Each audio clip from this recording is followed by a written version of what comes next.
Hola, soy Valeria Echeverry y quiero darles la bienvenida a Cero Drama, un espacio donde queremos romper los estigmas que hay alrededor de la salud mental y en donde conoceremos personas increíbles que nos enseñarán un poco cómo ante las adversidades de la vida se han logrado anteponer y mantenerse a flote con mucha resiliencia.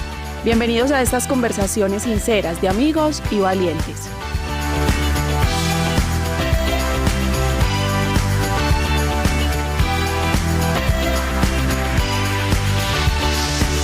Todos en la vida hemos pasado por situaciones muy difíciles y a veces creemos que no tenemos la fuerza suficiente para afrontarlas. Aún así, siempre he sido de las fieles convencidas de que cuando nosotros enfrentamos algún reto de nuestras vidas, dentro de nosotros existe esa fuerza y esa capacidad, esa resiliencia para podernos anteponer ante lo que llegue. Lina, bienvenida a Cero Drama, ¿cómo estás? Hola, Vale, muy bien, ¿y tú? Muy bien, gracias a Dios. Muchas gracias. Felices de tenerte acá. Gracias. Lina, vamos a hablar un poquito hoy de la resiliencia, ¿sí? Uh-huh. Eres una mujer apasionada, eres una mujer artista, eres una mujer líder. Qué rico que podamos compartir con nuestra audiencia de Cero Drama, con nuestra comunidad un poquito de lo que ha sido tu vida. Claramente te has tenido que anteponer a situaciones difíciles, a situaciones complejas, no solamente por el hecho de ser una mujer líder, sino quizás también por la discapacidad que desde muy niña, desde recién nacida, si no estoy mal, ya tú nos vas a contar un poquito más a detalle, pero que has tenido de una u otra forma que hacerle frente. Entonces, bienvenida. Gracias, Vale. Bueno, pues te cuento que yo nací en una familia pues de 5, mi papá, mi mamá, mis 2 hermanos, soy la menor de 3, 2 hombres y yo. Entonces pues muy esperada, muy emocionados de la venida. Tengo un hermano mayor que yo 1 año, nació con cataratas en los 2 ojos. Y al año siguiente, él me lleva 15 meses, nací yo. Y yo nací sin mi ojo izquierdo, no se alcanzó a desarrollar, eso se llama un microoftalmo, o sea, un ojo pequeño, no alcanzó a salirle como los órganos del ojo, y el ojo derecho nació con catarata.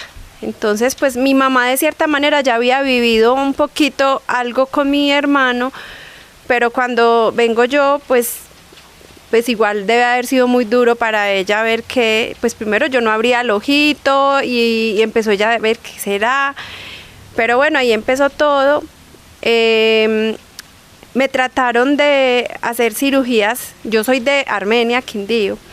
Y mi mamá me llevó a Pereira, pero no funcionó lo que me trataron de hacer en Pereira. Entonces, de hecho, una de las cirugías que me intentaron hacer fue rotarme la córnea, porque yo nací con una nube además que me impedía seguramente ver bien también, aparte de la catarata. El médico de Pereira pues tampoco garantizó que yo fuera a quedar viendo, entonces mi mamá recurrió a otro médico en Bogotá. Mi mamá muy fervorosa además, pues yo creo que me encomendó al Señor de los Milagros. Y me vienen a operar más o menos a los 4 años, me quitan la catarata es realmente que el cristalino nace opaco. Hoy en día las personas que operan de catarata le ponen un lente intraocular, pero en esa época todavía no existía esa tecnología, entonces a mí no me tocó el lente intraocular, sino que simplemente a uno le sacan el cristalino y en ese momento quedo con una visión de este ojo del 56-57%. Esa es como la visión con la que prácticamente arranco la vida. Entonces, digamos que fui una niña muy cuidada, muy mimada, y muy protegida, pero a la vez también me dieron muchas herramientas para ser independiente. O sea, era muy mimada, pero porque era muy amada, pero no quería decir que no me dejaran hacer nada, pero yo sí era miedosita, insegura. Y pues una de las anécdotas que tengo de chiquita es que a los 8 años me mandaron a un campamento de scout en Guatemala. Y eso a mí nunca se me va a olvidar, fue una experiencia muy difícil para mí porque pues mi mamá no sé por qué se dejó convencer de mandarme por allá. Eso es prueba de que sí me daban herramientas para salir, pero fue muy duro porque yo cuando eso estaba muy chiquita todavía y tenía una prótesis en el ojo, me salté ese pedacito. Resulta que como el ojito no se desarrolló, también desde chiquita me tuvieron que empezar a llevar a un médico acá en Medellín, desde Armenia me traían a Medellín, que me hiciera una prótesis. Entonces esa prótesis me la tenían que estar cambiando cada 4 años, porque yo iba creciendo y la prótesis se iba como ya quedando flojita. De hecho, una vez se me cayó la prótesis en el colegio, entonces para mí eso fue horrible. Y entonces cuando fui a Guatemala hay algo muy bonito que recuerdo, y es que mi mamá me hizo una bolsita para colgarme en el cuello, para que yo por las noches, porque yo me la tenía que quitar para dormir, cuando ya todo el mundo se hubiera dormido, me quitara la prótesis, la guardara, y al otro día, antes de que todo el mundo despertara, volverme a poner la prótesis.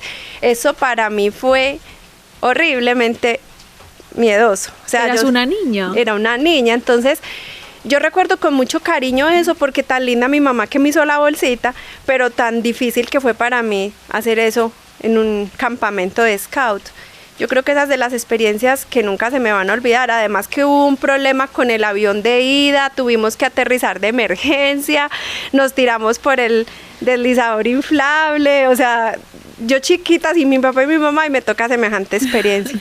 Pero son experiencias que lo marcan a uno, pero sí me han vuelto... Ellos dicen que yo soy muy independiente, que soy muy avispada, dicen que... O sea, ellos siempre me resaltaron mucho como muchas cosas que pues de esa manera me daban seguridad.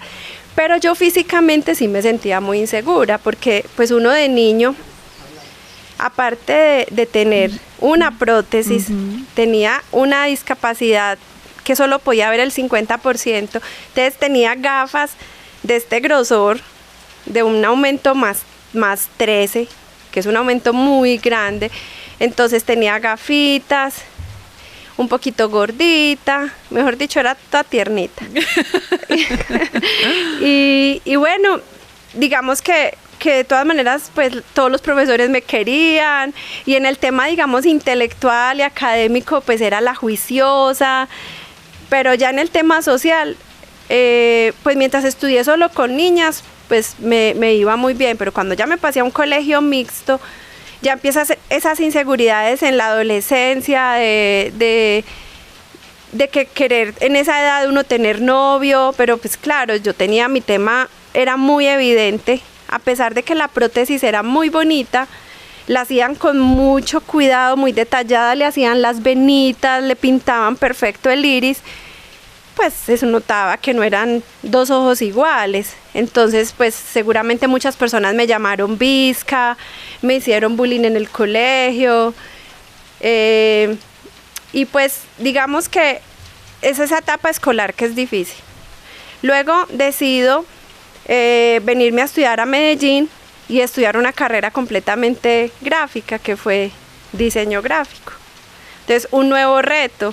Pero el reto, porque además de la visión que tenías tan reducida, e irte por una carrera que es tan al detalle y que necesita o requiere tener muy buena habilidad visual. Exacto, entonces yo no sé, pero digamos que el arte siempre me gustó, desde chiquita pintaba, me metieron a clases de pintura, todo el cuento, y también el otro reto era llegar a una ciudad desconocida para llegar a Medellín. Venir de una ciudad como Armenia a Medellín es muy parecido a estar en el Retiro, ir a Medellín, o sea, es todo un cuento ese cambio.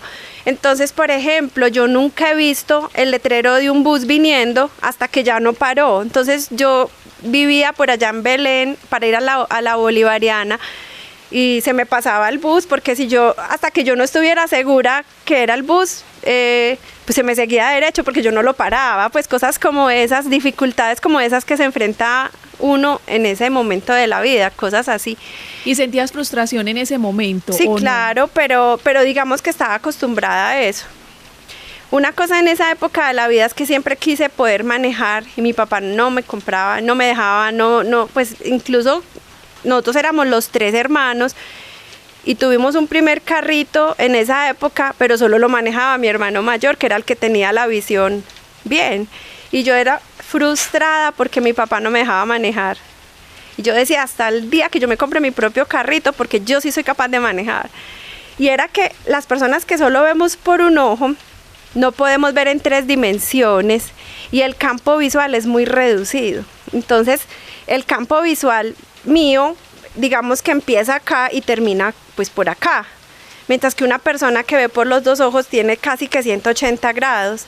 Entonces, claro, yo tenía todas esas limitantes, pero yo me sentía capaz. Entonces, sí logré, cuando salí de la universidad, tener con mi hermano, que también tenía el mismo problema que yo.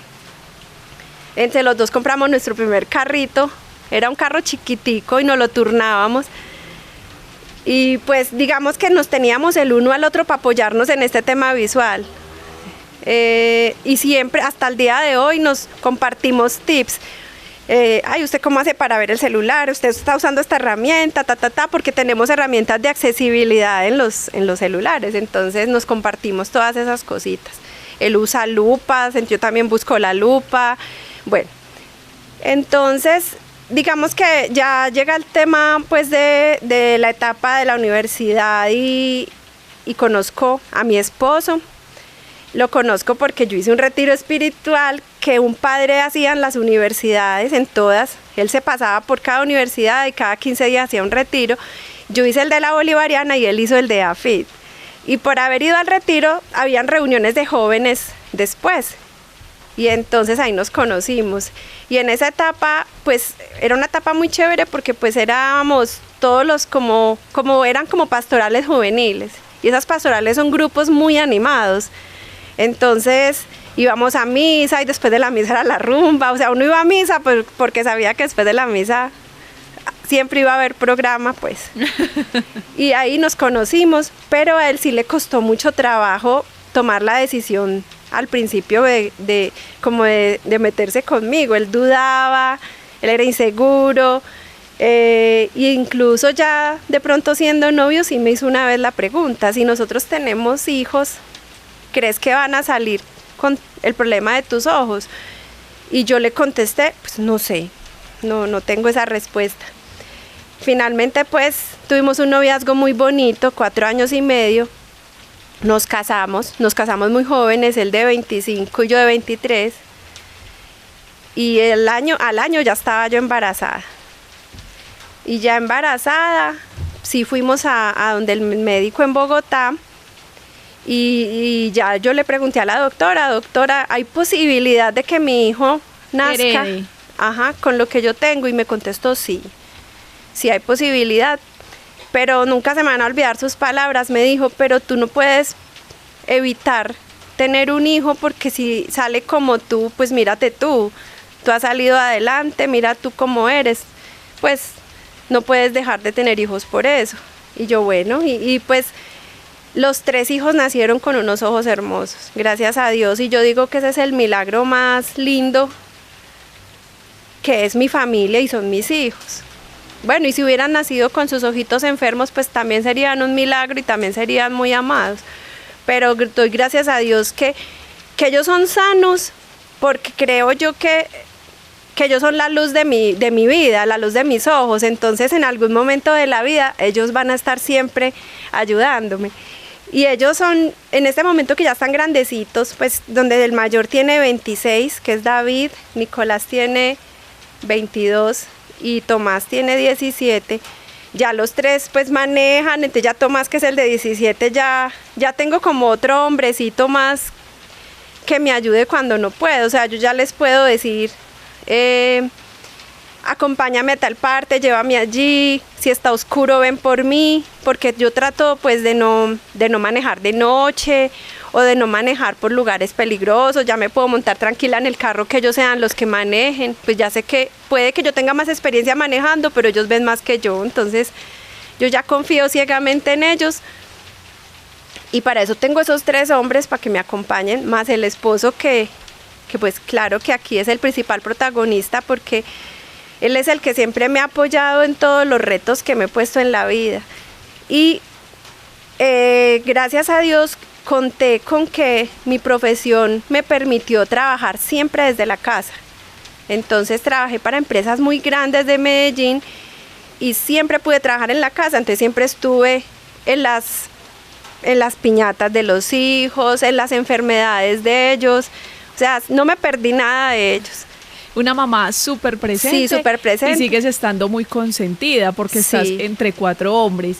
Lina, contanos del parche. Bueno, entonces ya el parche, ya estando ya con los hijos. Bueno, yo en la universidad veía en televisión una periodista que se llama Adriana Eslava, que los que son de mi edad la recordarán, ella salía en las noticias. Y yo decía, ay, qué rico ser como ella. Pero yo lo veía muy lejano. Porque salía con el parche. Ella salía con el parche, pero ella se ponía los parches de la misma tela del vestido. Pues ella era así, el vestido era morado, el parche era morado, pues ella era así. Y en la universidad dije, ah, qué rico poder tener un parche, pero no me atreví. ¿Y por qué? Por ella, o sea, ¿te parecía muy linda? Ella era muy linda, ella es muy linda, ella es una mujer hermosa, pues es mucho mayor que yo, pero todavía ella creo que fue hasta reina, y ella perdió el ojo, fue por una bala.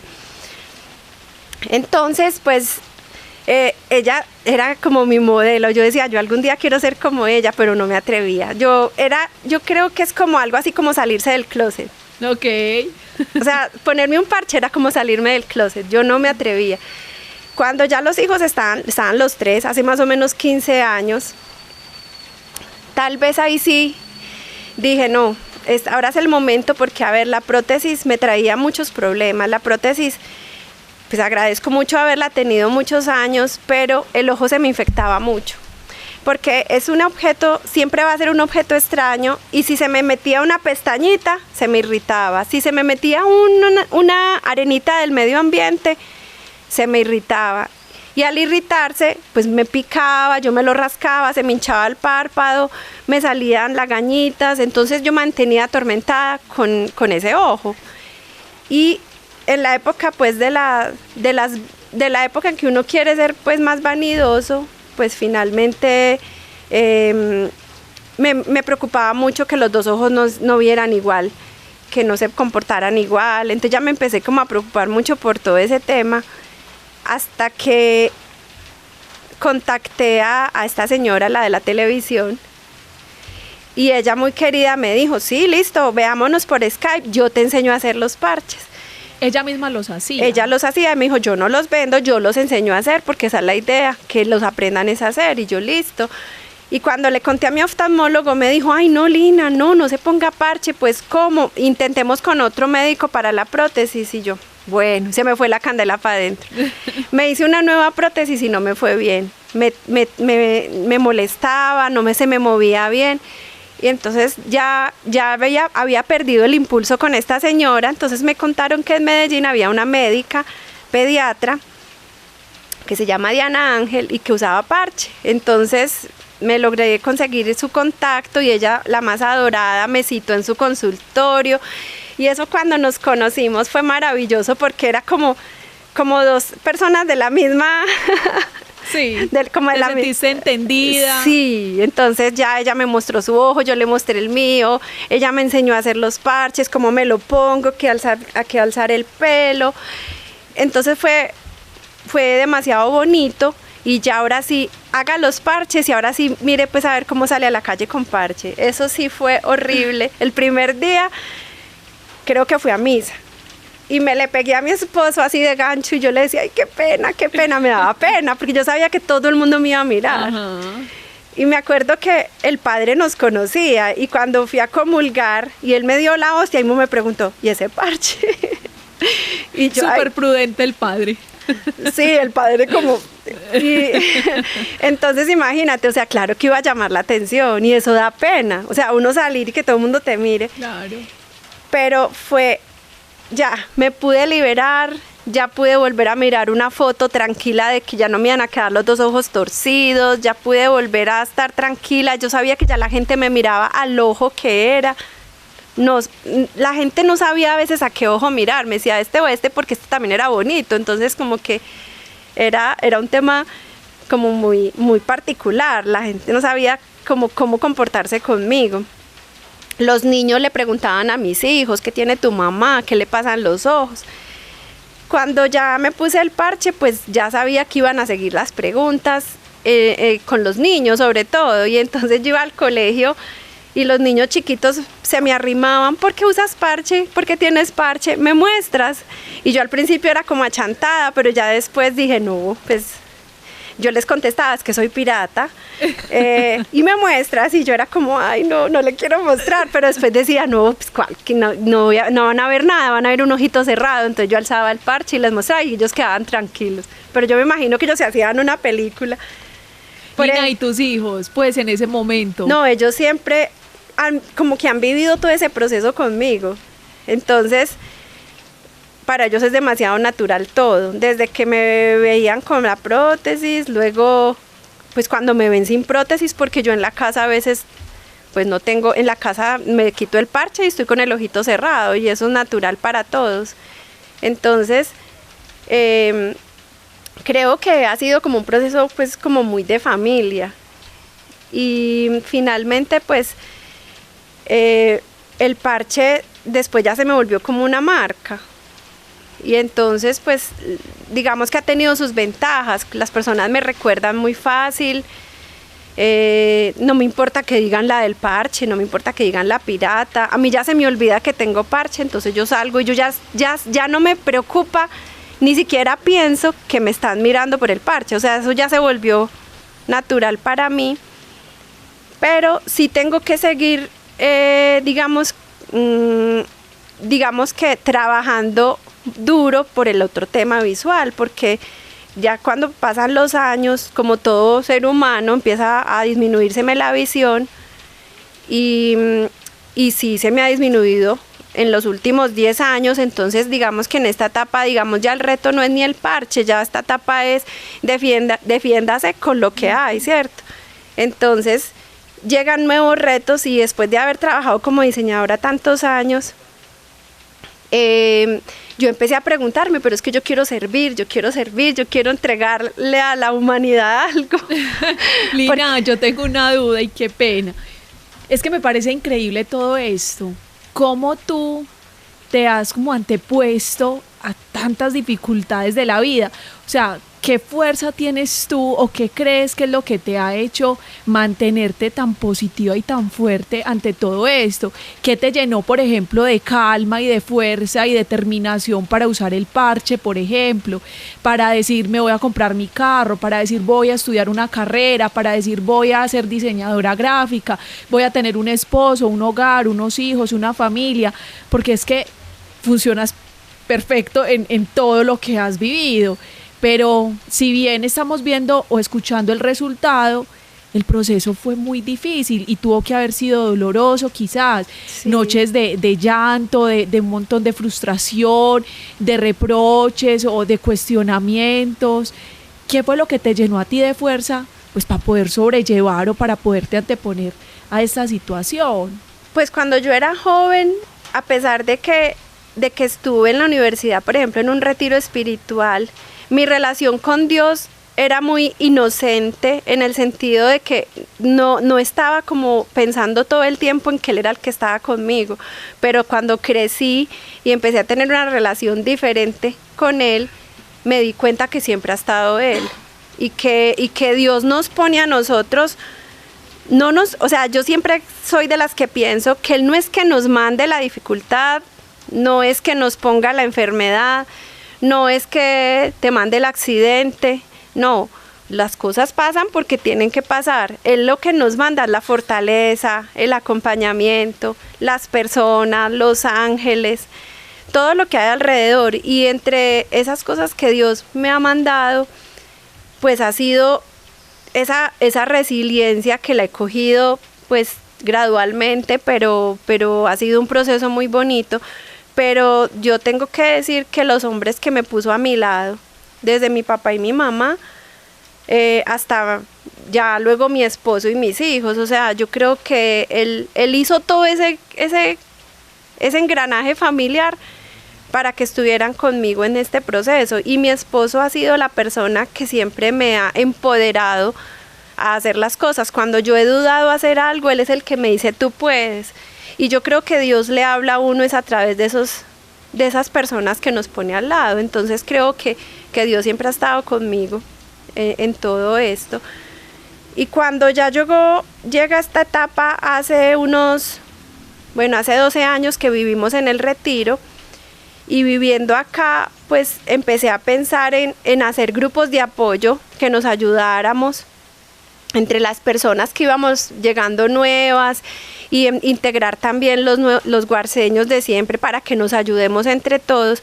Creé grupos de apoyo, pero seguía estando muy sola en mi casa, a pesar de que en el celular estuviera todo el tiempo agregando gente al grupo, contestándole al uno y al otro, seguía estando muy sola. Y yo le decía a mi esposo, es que toda la vida he sido muy sola, he trabajado desde la casa, pues he estado dedicada a la familia, pero yo quiero poder hacer algo más. Y cómo es que Dios me manda el reto de estar de candidata al consejo cuando yo ni siquiera lo estaba planeando. Llega eso a mi vida, claro, yo me llené de miedo, yo dije, y de dudas, yo dije, no, pues ¿cómo? Yo no sé nada de esto. Y lo que hice fue ponerlo en manos de él y dije, bueno, si eso me ha de convenir, si es que ese es el camino que sigue en mi vida, pues esto va a salir. Y mi esposo me decía, pero tú le estás pidiendo a Dios desde hace tiempo que te busque la manera de servir y mira lo que te acaba de mandar. Y yo, bueno, entonces ahí sí, como dice, la bendición y a la mano de Dios. ¿Y cómo es que quedo? Entonces cuando ya quedo, yo le digo a Dios, bueno, ya estoy aquí, ya me tienes que acompañar, porque esto para mí es muy nuevo, porque esto da miedo, porque voy a separarme más de mi familia cuando he sido tan apegada a ellos. Pero Dios sabe cómo hace sus cosas y ya los hijos están grandes, ya no tengo niños chiquitos que estar súper preocupada por ellos, aunque todavía tengo que ser una mamá presente, pero sí llegan, este reto llega en un momento de la vida donde lo puedo asumir con más tranquilidad. Y también para mí ha sido algo que me ha dado también más fortaleza, más resiliencia, porque ha sido difícil, pues, enfrentarse a hablar en público, a los temas políticos que yo de eso no sabía nada. Entonces, bueno, pero ha sido muy bonito y yo lo que quiero es poder dejar huellitas, así semillitas que se siembren, y ya digamos que los últimos años que me queden laboralmente, pues poderlos entregar a la gente. Eso es lo que quiero. Ha sido como toda una evolución. Lina, vos sos el claro ejemplo de lo que es vivir cero drama. Y agradecemos un montón haber tenido este espacio contigo. Hoy aprendimos de resiliencia, aprendimos de confianza, aprendimos que Dios tiene un propósito con cada uno de nosotros y que si nosotros le permitimos a Dios ser Dios, Él cumple su promesa y Él cumple su voluntad en nosotros. Agradecemos, no sé si de pronto le quieras decir algo a nuestra audiencia de Cero Drama para que cerremos el episodio del día de hoy. Bueno, yo creo que lo más importante es que los temas físicos, pues hay que recibirlos con amor. O sea, como llegues a este mundo, si llegaste gordito, flaco, con un ojo, no sé, con una mano más larga que la otra, qué sé yo, todo eso hay que amarlo. O sea, primero hay que aceptar como eres y que eso va a ser secundario en la vida, ¿cierto? Entonces, aparte de eso, pues recibir todos esos retos que Dios nos manda con amor, o sea, abrazar todas las dificultades, aprender de ellas y salir adelante y confiar, poner las cosas en Dios, y dejarse llevar. Yo ahora estoy ya como con una oración donde casi que le digo a Dios todos los días, ocúpate tú de todo, porque pues el tema visual mío no sé hasta dónde voy a llegar con él, entonces ya me toca vivir el día a día y ocúpate tú de todo. Ok, muchísimas gracias, Lina. Nos despedimos así de nuestro episodio Cero Drama. Recuerden que estuvimos hoy desde el Mall Zona Madeira y recuerden también seguirnos en nuestras redes sociales en @cerodrama_podcast, en RTV, que es nuestro canal digital, y nos vemos en nuestro próximo episodio. Chao, chao. Chao.